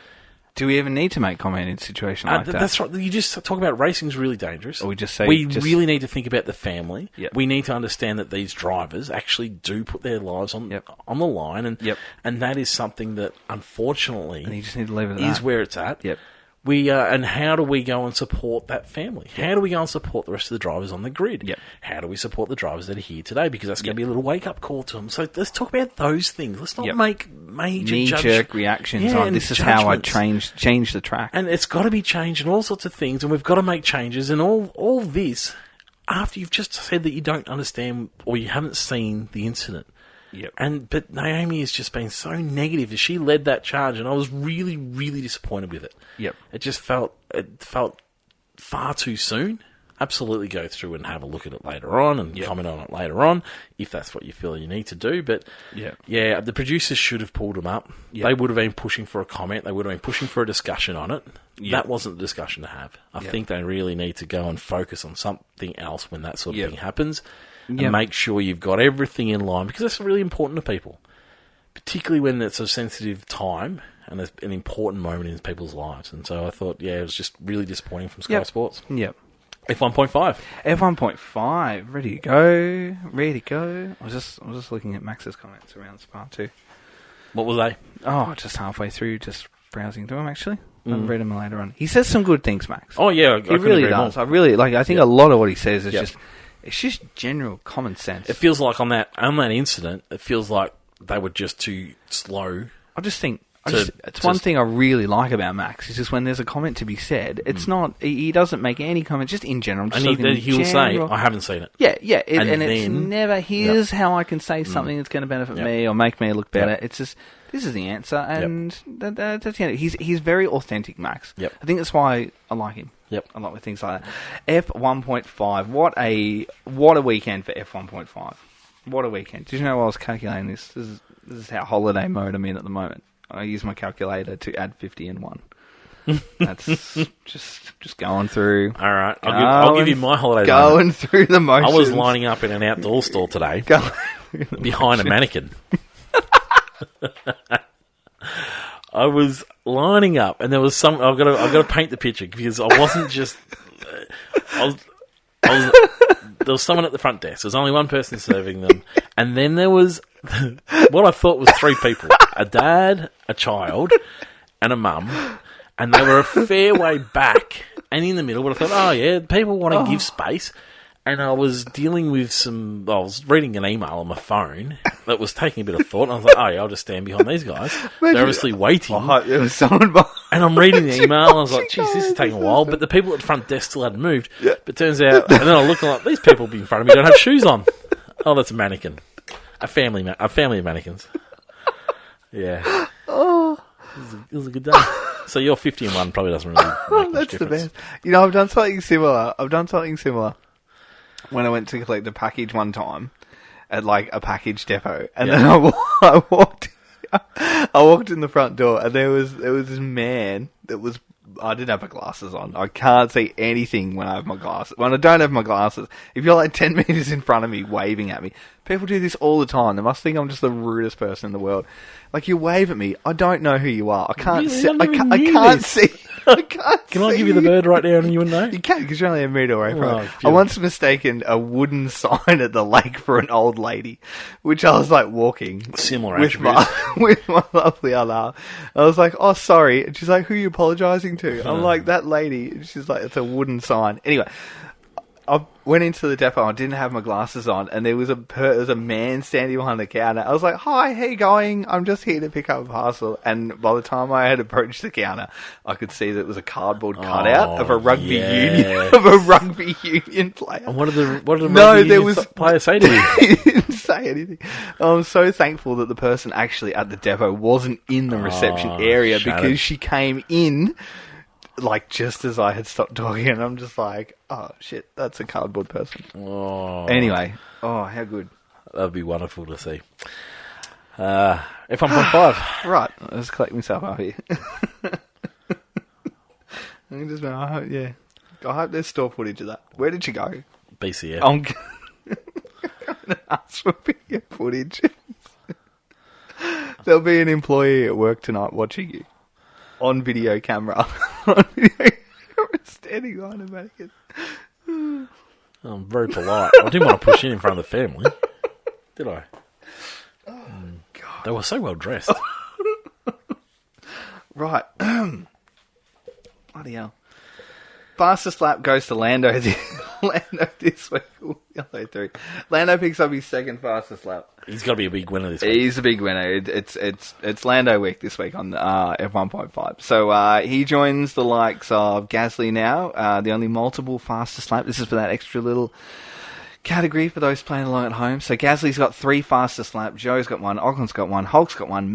K-Mag's got 1. But Lando's now got 2 fastest lap. So, watch out F1.5, because it looks like Lando is making a charge if this McLaren comes good. He also qualified on pole position 2 for his second pole position as well. So Ocon has 3 poles, Albon has 1, K-Mag has 1, and Hulk has 1 too. All right, your podium for this week.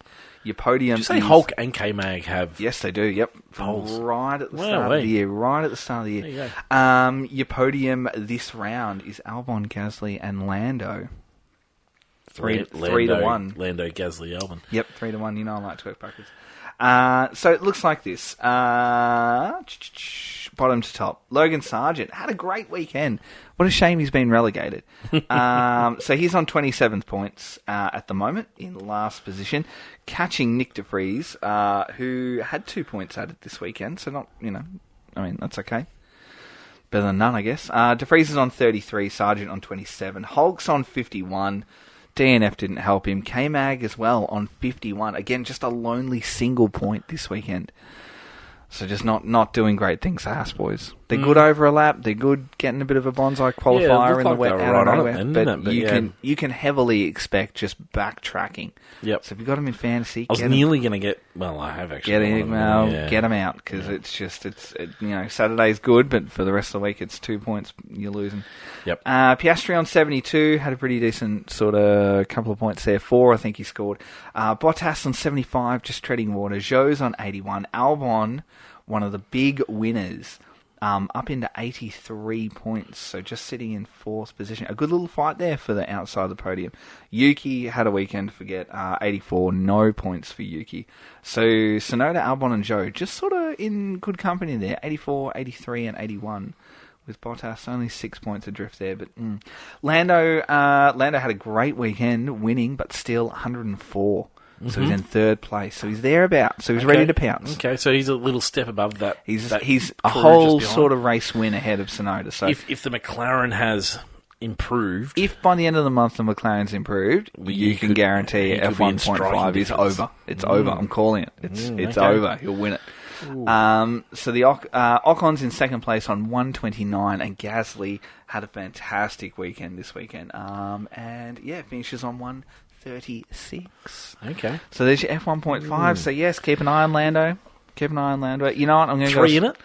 Ocon 4 in it. I think Yuki's in it. I'm not sure that car's going to help him. No, but I think is Alpine? I haven't heard a lot about the Alpine upgrades. Have they got upgrades? No, coming? they're coming. They're coming to Silverstone.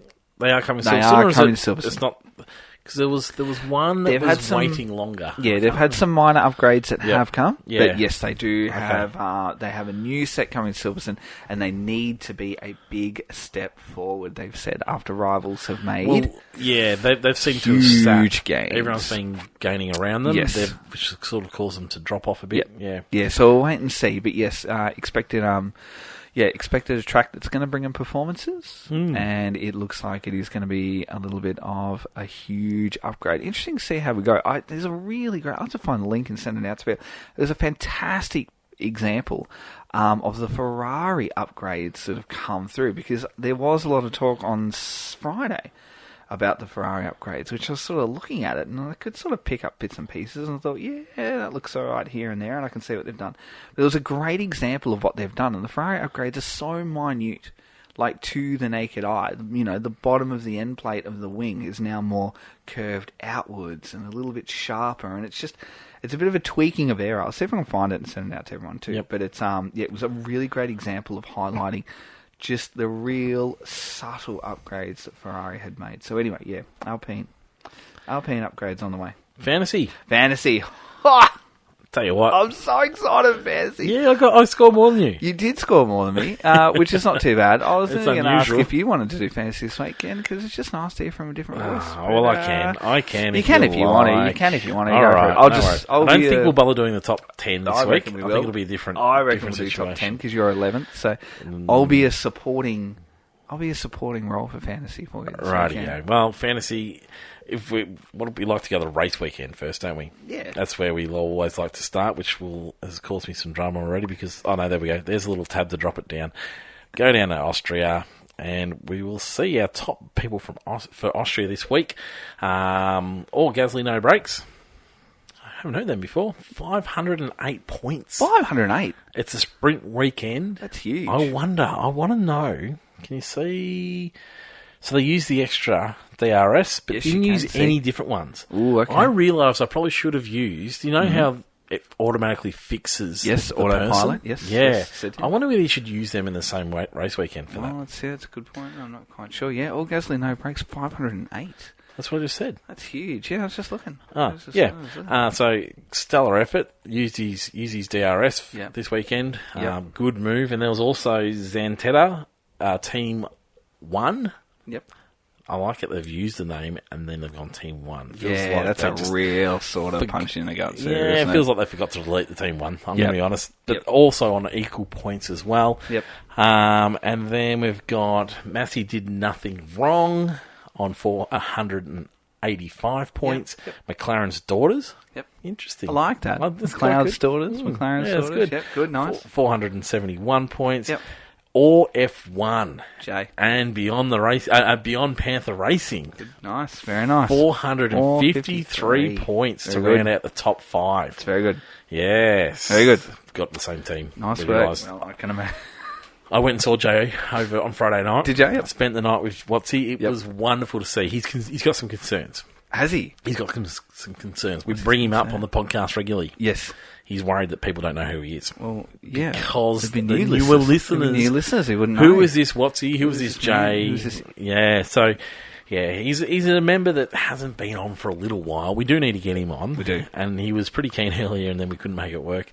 But, he started this wonderful thing with us. There was 3 of us. Yes. He was sometimes the umpire between some rows that we would have from time to time, Tristan. Frequently. Which I sort of feel like that's where I'm getting blamed by people for not taking you on board properly. I had someone else to shut you down as well. Really? Yeah, no. I had someone else just either pull me in line or anyway. So yeah, we do miss him, but yeah, Watsy. But he's also close, a very keen listener, and he will listen in and he'll pull us up on things. So yeah, good. Or F1 anyway. So they were our top 5 teams for this week. Good, very happy. What do we need to do next? Let's go to top 10. We'll go to top 10. For what? Just for the general, for the just all in general. Races. Right. Thanks to Chris at Dr. Auto Art for all your fantastic work. Do we work. really have to go top 10? Can't we just go top 3? No, we'll go top 10 because you're 11th. Am I? Yep. Look at me go. No, I think I'm 12. No, you're 12th, actually. You've dropped down. Thanks to Chris at Dr. Auto Arts. Check out his Redbubble. You have moved up. Check out his Redbubble Instagram, Facebook. He did. Watsy picked me up. He reckons we didn't mention Chris last week. Really? Yeah. I find that very hard to believe. Like we did. Have you seen Chris's latest helmet? I have seen the gold and black. Very nice. With the bridge? Yep, very nice. Holy moly. Very, very, very, very, very, very, very, very. Chris, if you listen, actually, interested in after Silverstone getting on the episode, next episode? Yes, absolutely. Well, I think that's when we had him on last year. We did. Let's just lock it in. We'll throw it out there. Let's get Chris on. If you Special segment. Come on, Chris, jump in. Because I want to hear about these helmets. All right, me too. That one was nearly the most special. Yep. There was some detail in there. It was very good. I liked it. And he's putting a lot more MotoGP stuff up too, which I think was great. Yeah. Well, I'm starting to get into MotoGP. I don't mind that too. So anyway, yes, thanks to Chris. Our top 3 will be collecting prizes from Chris at the end of the year. Next one on Chris. Next one. Senna getting a lift or giving a lift. I can't remember now which order it was. So I've found Chris has put out one, a piece with a car in it. Okay. It was magnificent. We'll see if we can find it. Man cave quality. Oh my goodness! It started to give me, because now that there's going to be a man cave on the move. Yes. I'm like, all right, this is getting real, because I haven't really had anywhere to put one. And so I am now. Senna and Mansell's taxi. Isn't it amazing? It is very good. I like that. Yeah. Done a great job with the Red 5 there, the Williams. I think that needs to go on there. Yes. Anyway, looking good, Chris. Top 5. Top 5. Let's go through top 5. Stop inventing. Now, this was my man that I was concerned about because I was watching fantasy all weekend very, very closely. 2,819. But went with the whole Limitless chip. So a Limitless chip was applied up and down the grid you were watching. So Limitless is where you throw your budget out for the weekend. You can have the 5 most expensive drivers. You can have the 2. And you know what? A sprint race weekend is the perfect weekend to apply to it. So anyway, they have thrown in Sainz, Leclerc and Hamilton. And they've also got Verstappen and Alonso and the Red Bull and Aston. So opportunity kind of there to pick up some points. 31 from Sainz and 32 from Leclerc. How'd it go? Not too bad. 409 though. How many did you get this week? I'm sorry, I should have done that. Yes, no, I'll have a look because it was sort of up there. So yeah, Stop Inventing 2,819. I'll check out what you got. You check it out. I'll jump back in here. In 4th position, It Protects My Head, 2,823. Yep. But if you're looking there, this is where the Limitless would have helped. So George Russell scored 34 points. So more than both the Ferrari boys. And Lewis Hamilton scored on par with those boys as well too. A lot of people threw Perez out, but he was one of the big winners across the weekend because he started out of order and made his way out the grid. So 51 for Perez. So the Limitless was a great one to use there too. So yeah, It Protects My Head, 2,823, just 4 points adrift. Massey did nothing wrong in 3rd place, 2,829. WW Jolly and PD on 2,844. And officially leading, it's me.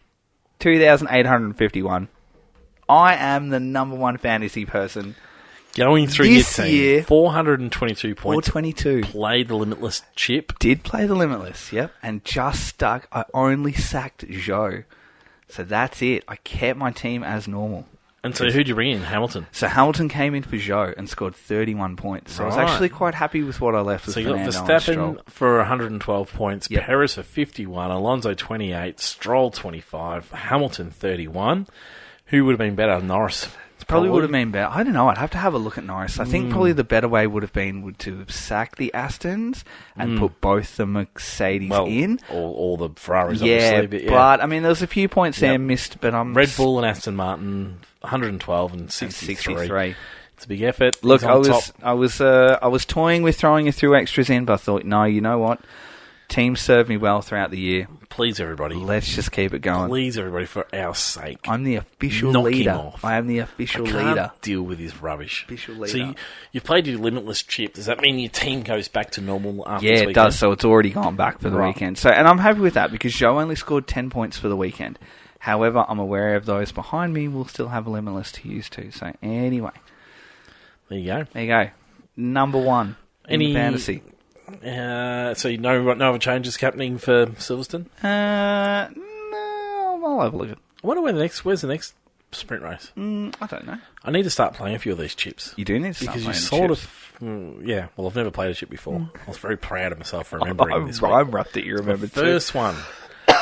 Look at me go. You are a star. News. Let's get into some news. All right, let's get into some news. Let's talk about that McLaren. I've been Okay. itching to. Okay. McLaren have gone with a gold emblem. You were all over it. You're like, oh, look, they're going to try and go Yep. for the gold livery. I was like, I looked at that and thought, oh, that's pretty cool. Yep.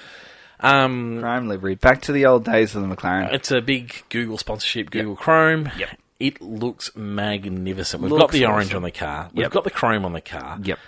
How wonderful is I it? love it. I love it. So good. The Chrome McLaren's one of the most iconic liveries in the sports history, and I love it. But it's a mix between, it's got the papaya Yeah. and it's got the chrome. And it's in got the there. Chrome. And I'm okay with that, because I've been sort of Oh, me looking too. on socials today that people are like, oh, well, why didn't you just go all in? No, I like I mean, it. you've still got to consider things like, it's a nod to the past while keeping the current McLaren, but at the same time, you've also got to be mindful of things like weight issues as well. So you still need a fair bit of carbon on the actual, raw carbon on the body too. So Keep it. I love it. I think it looks awesome. So good. So I guess we can Better than the expect- Golf? Oh, yeah. Absolutely. See, I love the Golf for a one-off. Really? I thought Yep. it was a wonderful one-off. I thought it was good. Whereas this one I would keep forever. And you Well, know keep for what? the season. I'd keep the Triple Crown one from a couple of weeks ago as well. I think these last two have nailed it. this one's better than the Triple Crown. Whoa, This one's better than yeah, Triple I think I probably agree with you only because of the So different. the history. So different. The And it's history behind it. But it looks good too. Yeah, if it was really the first does. time I've seen it, and it was the first time we've ever had a Chrome, I'd say the Triple Crown. Yeah. But because we got the added history of the Yep. Chrome, that's why I like it. Just that little Does bit more. Formula One need to bring in no raw carbon? Nah. Yeah. No. Yeah. No, I'm alright with it. There was a moment when an Alpha Tauri was being overtaken by a Haas, and I could not tell you which car was which. Yeah. And it was the angle wasn't helping. Yep. But there is too much similarity in teams at the moment, and I Yeah. don't like this big black parts of cars. Yep. I think there needs to be a limit on how big that. Like, sure, you can have it for a little bit. Yep. But I think there needs to be a limit on how much space of your car can Okay. be black. And if it's for everybody, then that's just the way it is. You can't. It's not a disadvantage to anybody. I'd like to see all parts of the car not be raw black carbon. I think it's a boring Nah, look. that's fair enough. And I love the difference. And that's nearly my favourite thing about this McLaren is that difference. Other news, lots of upgrades coming. Lots of upgrades coming. Lots and lots of upgrades Our man coming. Dan. Now, we thought he was doing a practice session at Silverstone. Yep. It ain't a practice session. No, it's just a tyre test. It's a tyre test Post-race. after the practice session. Post-race, It's going to... And it's in a... I believe it's in a... Is it in this year's car? Yes, it is. Yep. It is Yep. in this It's year's the car, 19, right, yep. okay. Yep. So he's doing 3 days of testing, which I quite like, because, I mean, that eliminates the idea that maybe we're going to have a wet track and we're not going to really get a good idea. Yep. It's also going to give him a chance to build his way into the car. Yep. So there's a lot of talk, a lot of focus is going to be on this, because things aren't overly happy with Perez and Max. Should Perez or Max have been given penalties for their game on the sprint race? No. Perez drove Max onto the grass. Nah, it's just a bit of elbows out. I thought it was probably unnecessary, and I feel like it was a lot of Perez just, probably woke up on the wrong side of the bed and just had his back up, to be quite honest, but no, I'm fine. Nothing happened, no foul play on. I'm okay with it. What were the consequences if something happened? Jeez, well, it would have been like Ricciardo and Max at Baku, wouldn't it, all those years ago? What was that, 19? But like, we've seen incidents. I mean, think about the incidents in Jeddah, Yep. where on the straight, Yep. was it Sainz got driven into a wall? I can't remember now. But we saw a massive incident. Perez drove him into the wall, didn't leave him a space, said he didn't see him. Oh, he saw him. Absolutely saw him. 100%. Absolutely the footage is saw there him. that he looked in the mirror. That's more than an incident. Just because it's between teammates, you don't penalise it. That was a dangerous incident. No, I thought it was alright. I've seen Verstappen, worse. Oh, I've seen worse too. I've seen a lot worse. I've seen worse too, but I don't think we let that go. I can't see why it was let go. And the Verstappen one at the next corner, in turn 3, where he locked up and forced Perez wide, it was like they've gone, oh, well, there's an equaliser there. No. This business of... No, well, the first one was dangerous. It was really dangerous. I think Max was generally out of control and actually just didn't have control of the vehicle. So, hang on. So why does he get away with it then? If that is with other teams, why do they get away with it when it's an inter-team battle? But is it back to that? It's lap 1? So you just sort of let lap 1 stuff Absolutely go? not. Absolutely not, because it wasn't because of traffic. It was because Max wasn't willing to let up. Max was fuming at him. We shouldn't be letting this go. That if it's other teams involved, all of a sudden they're getting penalties. I don't understand how this business... We had some the other week where, because it was within the team, they can sort it out between them.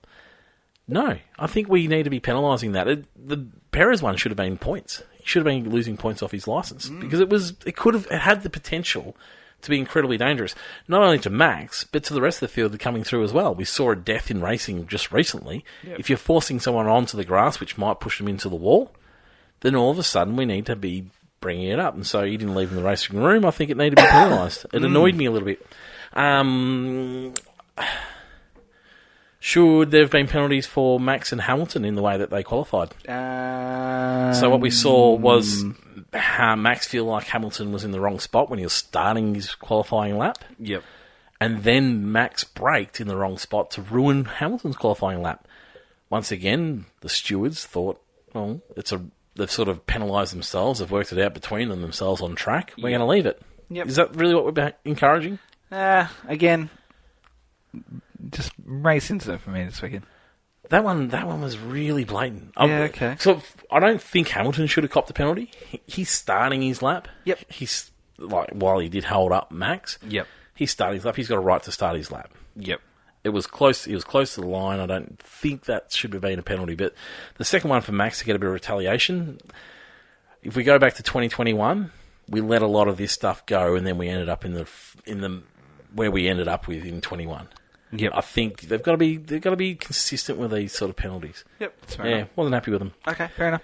Other news? Lewis and Mercedes have not signed contracts yet. So no contract has been signed yet. Good. There's a little bit of fueling speculation that it's not quite clicking in the way that it's supposed to. However, we know the word of Formula One, that it's, a lot of hearsay every now and then. But Mercedes insists that it's not money, that there are finer details to be worked out because they want to have every single inch and aspect of that contract tied up. So what that is anyone's guess as to what it is. But Mercedes and Toto have come out and said it's not money. It's got absolutely nothing to do with that. It's nothing to do with the duration. It's got to do with other things. So whether or not that is what he does at the end when he retires, or if there are performance clauses in the contract or something like that, who knows? As I said, you can just throw a million darts out there and one of them will probably hit, but you won't know if you've hit it or not. So anyway, but again, there won't be any progress around the next couple of weeks either. So that's just sort of it. It's on hold at the moment. Yep. Any other news? It's on hold at the moment. Any other news? Where do you expect it to go then? I expect it to just sort of play out like in sort of the general way that it usually does. By mid-year, we've got a 2-year extension. Well, yeah, pretty much. He did say that he didn't want to do another year because he's sick of doing the negotiations. Yeah. If he's sick of doing negotiations, go and get someone else to do it for you, and you might be in a better position, maybe. I just expect over the summer break it's going to be extended for 2 years or something like that. Yeah, okay, fair enough. I can't imagine that either of them are going too far, but yeah. Last bit of news. It's not Formula One. And you mentioned right at the start of the podcast your absolute hate for Formula E. And I agree with you. Yeah, it stinks. I can't stand it. It sucks. Good. But there was a little bit of a news article that caught my eye this weekend, and I'm really glad you mentioned Formula E, so I remembered I jotted it down. There was an incident over the last weekend, just gone in Formula E, where a team, and this is where you can sort of link it back to Formula One, about would we ever see something like this in Formula One? What would happen if we did? Mm-hmm. Where there was alleged software that went on a team's vehicle that while they were driving around, they were collecting data beyond the general everyday data that's accessible to all of the teams across a race weekend about their competitors. And in terms of like their energy storage and all different kinds of sort of things. So it was like scanning cars. So they've been scanning cards. As they were lapping around, they're collecting and picking up data off all and sending it back. So they had a really, really close, in-depth view of every single team, every lap for the entire race. Actually went on to do quite well. So then at the end of it, they've been disqualified because they've put this software on the car, which is fully illegal in every way, shape and form. And once they've done their post-race scrutiny, they've found it and they've gone, you can't do that. How do you find something like that? That's a great question. I'd love to know. I'd love to know that kind of stuff too. So anyway, bit of news. I'm not sure. Bit of news on Formula E. I'm not sure I don't mind it. You don't mind it? You like? If you can go and find information out about other teams. Do you think we'd ever see something like that in Formula I want to know 1? how it works. Like, why is it that it's when it's driving close to another car? I'd love to know. I like the mystery of Formula E. We'll never know. You know why we'll never know? Because we'll never watch it. We won't look into it. But anyway, I just wanted to check if we'd ever see something like that in Formula 1. Absolutely not. And if we did, it would be lifetime bans. We're off to Silverstone. Lifetime ban. We are off to Silverstone. Hey, really quickly before we go, Silverstone, I've got 2 Hero of the Hours. I just really want to throw past you really, really quickly. Because we didn't do Hero of the Hour. Oh, sorry, I didn't. We didn't do Hero of the Hour. We sort of covered it early. We sort of covered it, but I think I've already nailed it. There's 2 that I want. The man that was playing the keyboard guitar. You like that? Anthem. But the other thing, which is also last bit of news as well, is the solar power initiative that we saw at Austria this weekend. Yeah. Which I thought was fantastic. I didn't really get my head around it. What was going on So with it? the general idea is, and it was a bit of a trial system where it looked to be an Australian guy from all intents and purposes while I was watching it. But they have set up in and around on the inside of the track like a solar farm per se. And that solar farm will power the entire race weekend. Wow. And I thought, and it was just a bit of a trial and test. So it powers from things like motorhomes to team garages, all F1 software. Were they building up to it? Or is it actually... So it was a portable system that's been taken down to Austria. They found a space on the inside of one of the main straights up on the hill where you can set the solar farm up, sits in, put a couple of shipping containers in, all the energy gets collected, and then that gets sent out across the race weekend, which goes towards their 90% carbon footprint production. I think it turned out to be like 2,000 tonne or something like that. Correct me on that if you're listening. I don't know the actual numbers of that, but it went from like 120,000 tonne to like 2,000 tonne of carbon emissions, which is huge. And I loved it, and I thought the initiative was incredibly good. And it got me thinking, just while I was watching that little report from Ted. It's on the pre-show. If anyone wants to go back and you missed it and you want to have a look, go and have a look at the pre-show. But it sort of started to get me wondering, why aren't we doing something like this already? Because if you think about locations around a track, and even while I was watching Austria, I thought, there's a good spot. Those areas where fans aren't, where the actual, view of the racetrack is quite poor. So instead of having just nothing, why, if this initiative gets off the ground, why don't we go and install things like solar farms on those big grass areas where fans can't go and just power the tracks like that? I thought it was fantastic. I just thought it was a fantastic idea. Of all the things I've seen in Formula One, it was right up there with one of my most favourite initiatives. I like it. It was really, really good. Really, really good. Like, I wasn't across it, but no, it sounds... Think about spots around, think about when we go to Australia. Think about the areas around there that you can't actually have anything. Or could you put a floating solar panel on the lake of Albert Park? Like, no one's in the middle of the water. Yeah. There's a floating bridge that goes across when you're walking across. I just thought it was great, and it was really good, and it was really well done, and it's clearly been really well thought after. And I think they talked about something like the amount of energy that is created and produced across a race weekend from these farms that they have, as like the portable ones, can power a home for up to 2 months. So did they hit their targets this weekend? Yeah, they did. Even though it was overcast and rainy. Yeah, they talked about that because Ted talked about in interviews, like, it's overcast, we're not collecting as much here. And then the guy in charge of it, I forget his name, said, no, it's okay. We've collected all of the sort of energy that we need across the first few days because it's so sunny. But the advantage of these is they work really, really well in cloudy conditions anyway. So they're really high-tech solar farms. So, yeah, just... awesome. Yeah. I loved it. It was great. It's Yeah. such a good initiative too. So anyway, it's a little bit of news and a little bit of hero the other. I thought it was very, very, very good. Anyway, Like it a lot. off to Silverstone. Thoughts? Expect to see lots of Silverstone helmet liveries this weekend. I love helmet liveries. I really, really do. I think they're great. So expect to see a lot of special helmet liveries come out this weekend. Upgraded tyre. Upgraded for tyre, Silverstone. yes, which will look good. It was brought in early Yep. than what they were expecting because, they were putting through more energy than what they were expecting. We're going to have a chrome McLaren. We're going to have upgrades left, right, and centre. Is Silverstone really, like we say Monaco's a jewel in the crown, but is Silverstone really the jewel in the crown? No, it's just a really good team player. Mm. It's one of the ones that absolutely we need. There's Monaco's the jewel in the crown. Silverstone's an A+ circuit. Oh, I'm going to Do you get know what I mean? yeah. Monaco's a different type. It's the glitz and the glamour. This is Formula One at its most pompous and ridiculous. Yep. Silverstone this is a racetrack. This is what Formula One can do. Yep. A+ circuit. Oh, see, I think there's only a couple. I'm going to get our English listeners back on board after we gave it to them in the opening. Those whingers. I think it is. I would say Silverstone is more of a jewel in the crown than what Monaco is. It does a lot for the sport. It does a huge amount. It used to have a lot of knockers there for a long time. It is borderline. Currently, it would be borderline. Geez, you're really talking Silverstone. No, I'm pumped. I'm pumped for Silverstone this weekend. I really am. It's borderline the best week. We'll come in next week. I guarantee our race rankings will be 9, nearly a 10. We'll come in next week and we'll be complaining about the fact that they removed gravel from where Zhou went over last year.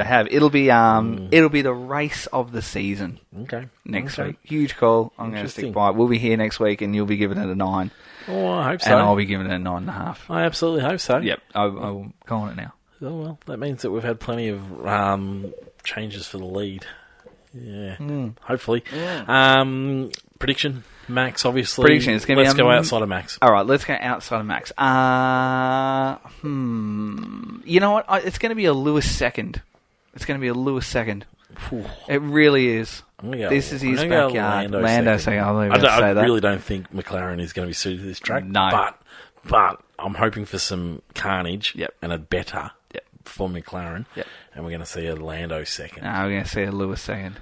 Okay. Silverstone is his just everything. The crowd gives him that a little bit extra. He gives it. What are you looking forward to the most? A little bit extra. I'm actually really looking forward to watch Lewis this weekend. I really am. There are not a lot of weekends that I get up out of bed to be really excited to watch Lewis this weekend. Some people are going to be claiming you're a fanboy. I'm not a fanboy at all. Like but I'm looking for it. He goes to a whole nother level at Silverstone. I'm looking forward. He really does. I'm looking forward to seeing all the upgrades. There's a lot of upgrades coming this weekend. I'm looking forward to that too. In particular, Piastri, Aussie Oscar. I'd like to see him in an updated McLaren. Yep. Just see what he can do. But there's updates coming to all sorts of cars. This one because it's local for most. So high dig circuit. It is Ferraris. So they had to bring the new tyre. Yep. So we've got the same compound, but it's just tougher. Yes. Because we've had trouble in the past. Blowouts year on year. So it'd be interesting to see how that performs. Saddens me because the blowouts have been some of the most exciting ends to races ever. There have been some moments. So if you're in a red car, I think you're in for a rough weekend. Possibly. A really rough weekend. Anyway, that's what I'm looking forward to. Excellent. That's what I do. Fantastic. We will have a fan frenzy out. This has been a very long episode. But it's been obviously a lot to talk about. Obviously, lots of great things to talk about in Formula One. Thank you for joining us. Keep an eye out, and we look forward to getting back to you next week. Goodbye now.